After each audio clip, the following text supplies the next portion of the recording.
నమస్తే, welcome to Bharat spice channel. నేను మన ఛానల్ పేరుని భారత్ స్పైస్ ఛానల్గా పేరు మార్చడం జరిగిందండి. అందరూ గమనించగలరు. విష్ చేస్తారని ఆశిస్తున్నానండి. మీ అందరికీ పేరు నచ్చిందా? ఒకసారి నా కామెంట్స్లో చెప్పండి. ఇవాళ నేను మంచి లడ్డూలతో స్టార్ట్ చేస్తున్నానండి. పచ్చి కొబ్బరి అలాగే అటుకులు బెల్లంతో కలిపిన చాలా హెల్దీ లడ్డు. పాకంతో పని లేకుండా 5 నిమిషాల్లో స్వీట్ చేయడం రాని వాళ్ళు కూడా చేసేయచ్చు అనమాట. అంత సూపర్ టేస్ట్ ఉంటుంది.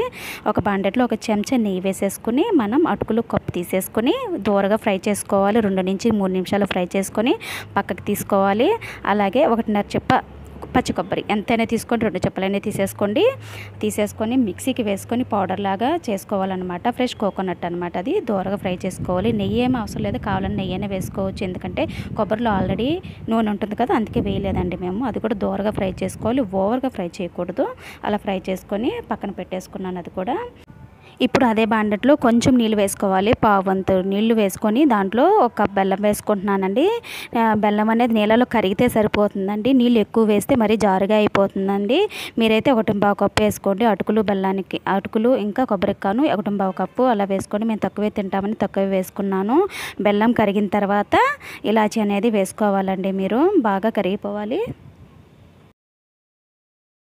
ఈ అటుకుల మిశ్రమం, కొబ్బరి మిశ్రమం ఇప్పుడు కరిగిపోయిన బెల్లం అందులో వేసేసుకుంటున్నామండి. మీకు తెలుసా అండి, పచ్చి కొబ్బరిలో ఎక్కువ కాల్షియం ఉంటుందండి పాలల్లో కంటే కూడా.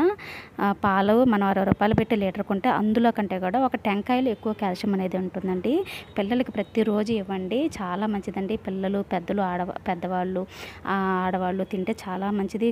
ఎముకలు దృఢంగా తయారవుతాయండి కాల్షియం వల్ల. అలాగే బెల్లం ఇంకా మంచిది, మీకు తెలిసిందే కదా.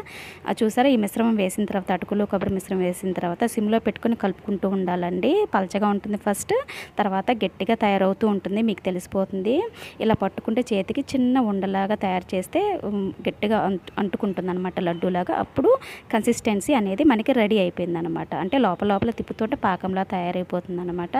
చిన్నగా లడ్డూలాగా చుట్టేసుకోవాలి గోరవెచ్చగా అయిన తర్వాత. ఇందుకు స్పెషల్లీ మీరేమి పాకం పట్టాల్సిన అవసరం లేదు, తిప్పుతూ ఉండాలి. స్టవ్ పైన సిమ్లోనే ఉంచేసుకోవాలండి.